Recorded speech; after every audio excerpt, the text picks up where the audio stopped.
Hello à tous et bienvenue sur mon podcast L'éco-pédagogique. Je suis vraiment ravie de vous retrouver sur ce nouveau format dédié à la vulgarisation du système éducatif à la française avec une perspective historique et sociologique. Dans ce premier épisode, on va commencer par la base, c'est-à-dire à me présenter déjà et à présenter ma vision de l'éducation. Alors, je vous préviens, vous entendrez beaucoup de répétitions, des termes qui vont souvent revenir comme justement système, réussite, etc. J'ai essayé autant que faire se peut de chercher des synonymes, mais c'est pas vraiment évident, donc on va faire avec. Donc, je suis Mamoudia Rassané, mais à cause de mes élèves, tout le monde a fini par m'appeler Mam.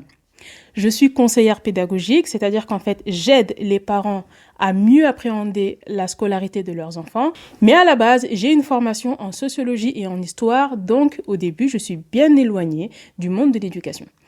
J'ai fait mes premières armes sur le terrain en devenant AED, donc assistante d'éducation, comme beaucoup d'étudiants vous me direz. Par la suite, je suis devenue assistante pédagogique avant de devenir enseignante dans le primaire comme dans le secondaire. Donc, j'ai été en poste dans des établissements de quartiers difficiles et des établissements de quartiers bourgeois. Donc, j'ai quand même des éléments de comparaison.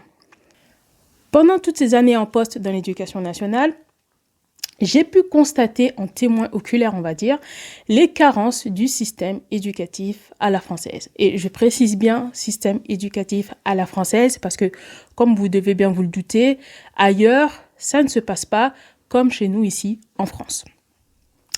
Alors, sur tous les problèmes qu'il y a dans ce système éducatif, je vais m'attarder sur 3 aspects qui, pour moi, sont les plus importants. Je précise bien pour moi, sont les plus importants. Il y a d'abord le problème de l'inégalité des chances en fonction du type de l'établissement. Donc, on en a conscience depuis bien longtemps. Sauf que l'éducation prioritaire, donc ce label qui était censé être temporaire lorsqu'il a été instauré dans les années 80, dans le fond, il n'a pas su régler le problème. Et pour Bourdieu, l'école accentue les inégalités et, toujours selon lui, ce sont les enseignants qui en sont les agents les plus zélés.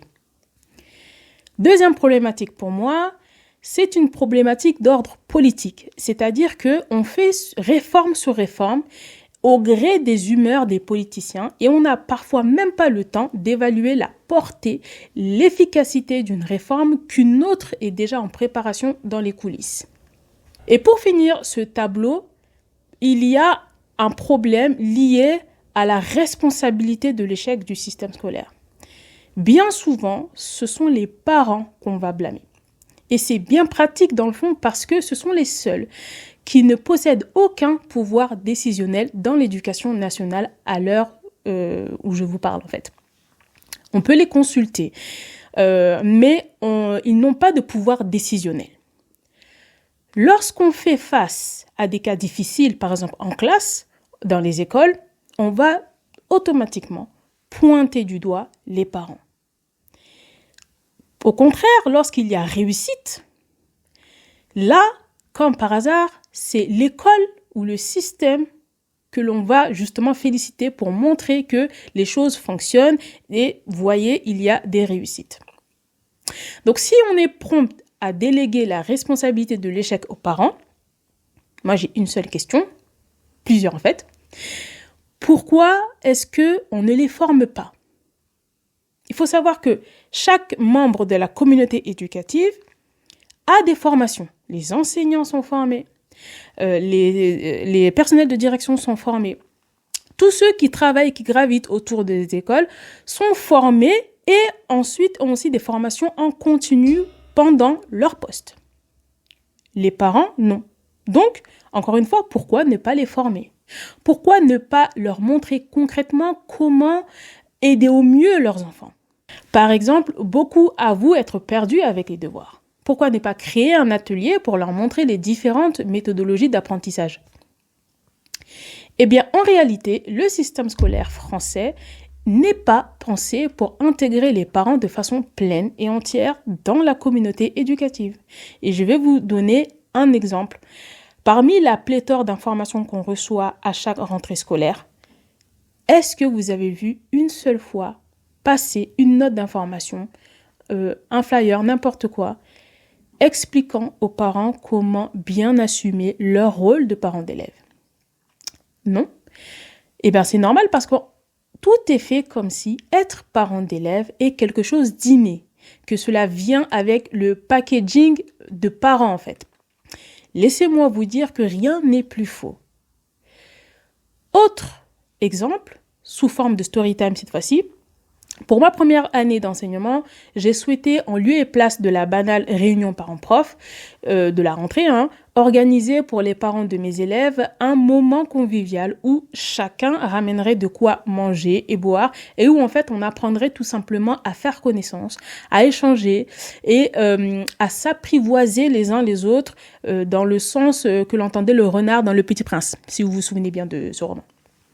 Et quand la direction l'a appris, on m'a bien fait comprendre en fait qu'il ne fallait pas que je crée un précédent, sinon les autres parents risquaient de se demander pourquoi est-ce que la maîtresse de leur enfant ne faisait pas de même.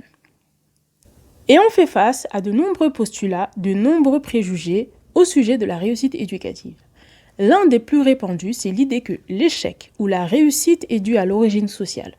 Qu'étant de culture populaire, on serait plus familier à l'échec et qu'étant de culture bourgeoise, la réussite est quasi assurée. Une corrélation, ce n'est pas nécessairement une cause. Alors attention, je ne dis pas que l'origine sociale ne joue pas un rôle dans la réussite. Mais ce qui fait véritablement la différence en réalité, c'est le fait que le système éducatif à la française favorise les familles qui possèdent les cheat codes. Raison pour laquelle, parmi les catégories de CSP dont les enfants sont les plus favorisés à l'école, on retrouve, comme par hasard, en premier lieu, les enfants de professeurs. Et cela se voit très bien au moment du choix des études supérieures, parce que leurs parents connaissent parfaitement les rouages de l'orientation. Ils savent quelle filière privilégier, quel chemin, même détourné, peut permettre à leurs enfants d'arriver là où ils le souhaitent. Donc, dans ce podcast, je choisis de dire les termes, de parler sans tabou. C'est vrai qu'en fait, cela va être rarement favorable au système éducatif français. Comme on lui dit, fâchez-vous comme vous voulez. Mais il est peut-être temps que les parents apprennent comment, malgré tout, ils peuvent faire en sorte que leurs enfants puissent tirer leur épingle du jeu. Voilà, c'était tout pour ce premier épisode. J'espère au moins qu'il vous aura éclairé sur ma vision des choses. Si cela vous parle et que vous avez appris quelque chose, n'hésitez pas à liker pour améliorer le référencement et à le partager. On se retrouve pour le prochain épisode consacré à la définition de la réussite.